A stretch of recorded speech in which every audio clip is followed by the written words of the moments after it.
نحمدہ ونصلی علی رسولہ الکریم اما بعد فاعوذ باللہ من الشیطان الرجیم بسم اللہ الرحمن الرحیم۔ السلام علیکم۔ شروع کرتے ہیں اللہ تعالیٰ کے پاک نام کے ساتھ جو نہایت مہربان اور رحم فرمانے والا ہے، اور لاکھوں کروڑوں درود و سلام اس کملی والے پر کہ جس کے صدقے یہ ساری کائنات تخلیق کی گئی۔ اللہم صلی علی سیدنا محمد وعلی آل سیدنا محمد وبارک وسلم صلی اللہ علیہ وآلہ وسلم۔ سامعین گرامی، شب بارات میں 12 رکعت نفل نماز کا طریقہ۔ اللہ تعالیٰ کو یہ نماز بے حد پسند ہے۔ نصف شعبان یعنی 15 شعبان کی رات کو شب بارات کہا جاتا ہے، یعنی وہ رات جس میں مخلوق خدا کے گناہوں کو معاف کر دیا جاتا ہے۔ تقریباً 10 صحابہ کرام رضی اللہ تعالیٰ عنہ سے اس رات کے بارے میں احادیث منقول ہیں۔ حضرت عائشہ صدیقہ رضی اللہ تعالیٰ عنہا فرماتی ہیں کہ شعبان کی 15ویں شب کو جب میں نے حضور اکرم صلی اللہ علیہ وآلہ وسلم کو اپنے حجرے میں نہ پایا تو تلاش کرنے کی نیت سے چل پڑی۔ دیکھا تو آپ جنت البقیع کے قبرستان میں موجود تھے، اور پھر آپ صلی اللہ علیہ وآلہ وسلم نے فرمایا کہ آج 15 شعبان کی رات ہے۔ اس رات اللہ تعالیٰ آسمان زمین پر نزول فرماتا ہے اور قبیلہ بنی کلب کی بکریوں کے بالوں کی تعداد سے بھی زیادہ لوگوں کی بخشش فرما دیتا ہے جو گنہگار ہوتے ہیں۔ دوسری حدیث میں آتا ہے کہ اس سال پیدا ہونے والے ہر بچے کا نام لکھ دیا جاتا ہے۔ اس رات میں آنے والے سال میں مرنے والے تمام لوگوں کا نام بھی لکھ دیا جاتا ہے۔ اس رات میں تمہارے اعمال اٹھائے جاتے ہیں اور رزق اتارا جاتا ہے۔ اسی طرح ایک اور روایت میں ہے کہ اس رات تمام مخلوق کی بخشش اور مغفرت کر دی جاتی ہے، سوائے ان 7 لوگوں کے۔ وہ 7 لوگ کون ہیں آپ کو بتاتے چلتے ہیں۔ سب سے پہلے ہے مشرک یعنی شرک کرنے والا، پھر ہے والدین کا نافرمان، پھر ہے کینہ رکھنے والا، اور پھر ہے شرابی اور قاتل، شلوار کو ٹخنوں سے نیچے لٹکانے والا، اور پھر آتا ہے چغل خور۔ ان 7 لوگوں کی اپنے اعمال کی وجہ سے اس عظیم بخشش والی رات میں بھی بخشش نہیں ہو پاتی جب تک یہ اللہ تعالیٰ کے سامنے سچے دل سے توبہ نہ کر لیں۔ حضرت علی رضی اللہ تعالیٰ عنہ سے یہ روایت منقول ہے کہ اس رات عبادت کیا کرو اور اس کے دن کو روزہ رکھا کرو۔ اس رات میں اللہ تعالیٰ سورج غروب ہوتے ہی اپنے بندوں کی طرف متوجہ ہوتا ہے اور اعلان کیا جاتا ہے کہ کون ہے جو اللہ تعالیٰ سے اپنے گناہوں کی بخشش کروائے اور اپنے رزق میں وسعت طلب کرے، کون مصیبت زدہ ہے جو اپنی مصیبتوں سے نجات پانا چاہتا ہے۔ ان احادیث اور صحابہ کرام رضی اللہ تعالیٰ عنہ اور ساتھ ہی بزرگان دین کے اس رات کے اعمال سے یہ بات ثابت ہوتی ہے کہ 3 ایسے کام ہیں جو اس رات کو کرنے والے ہیں۔ قبرستان جا کر اپنے پیاروں کے لیے اور باقی سب کے لیے بھی مغفرت اور ایصال ثواب کی دعا کی جائے، لیکن یہ یاد رکھیے کہ حضور اکرم صلی اللہ علیہ وآلہ وسلم کی پوری حیات مبارکہ میں صرف ایک بار ہی شب بارات میں قبرستان جانا ثابت ہے، لہٰذا قبرستان جانے کو فرض نہ سمجھ لیا جائے، اور نہ ہی قبر پر جا کر اگربتی لگانا،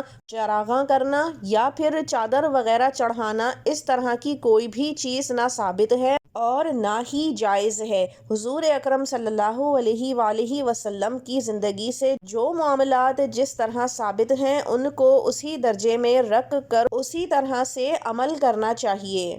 اس رات میں تلاوت کرنا، ذکر و اذکار کرنا اور ساتھ ہی نفل نمازیں پڑھنا بہت افضل ہے۔ یہ تمام عبادات آپ خلوت میں یعنی اکیلے بیٹھ کر بھی کر سکتے ہیں اور ساتھ اجتماعی طور پر بھی کی جا سکتی ہیں، لیکن یاد رہے کہ جو عبادات اللہ تعالیٰ کے قرب حاصل کرنے اور اپنے گناہوں کی بخشش کے لیے اکیلے میں بیٹھ کر یکسوئی کے ساتھ کرنا ہی بہترین عمل ہے، کیونکہ شب بارات کی یہ رات شور و غل اور محفل و اجتماع کرنے کی رات نہیں ہے، بلکہ اللہ تعالیٰ کے سامنے تنہائی میں بیٹھ کر اس کے ساتھ اپنے معاملات اور تعلقات بہتر کرنے کی رات ہے۔ اسی طرح سے دن میں روزہ رکھنا بھی مستحب ہے۔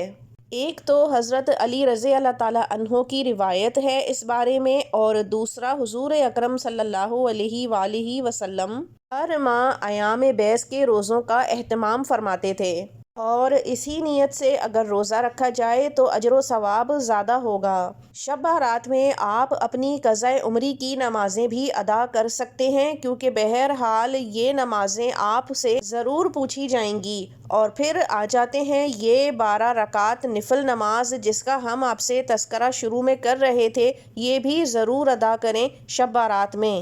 یہ نماز بہت افضل ہے اور اللہ تعالیٰ کو بہت محبوب 12 رکعت نماز۔ اس نماز کی فضیلت کے لیے خود حضور اکرم صلی اللہ علیہ وآلہ وسلم نے ارشاد فرمایا کہ یہ نمازوں میں فرض نماز کے بعد سب سے افضل نفل نماز ہے۔ یہ نماز آپ شب بارات پر ضرور ادا کیجیے گا۔ اس نماز کو کس طرح پڑھنا ہے، اس کا وقت کب شروع ہو کر ختم ہوتا ہے، آپ کو نیت کیا کرنی ہے، آپ کو بتاتے ہیں۔ ان 12 رکعت نفل نماز کو آپ عشاء کی نماز کے بعد سے لے کر صبح فجر سے پہلے یعنی سحری کا وقت ختم ہونے تک پڑھ سکتے ہیں، لیکن اس نماز کو ادا کرنے کا افضل وقت صبح سحری کا وقت ہے۔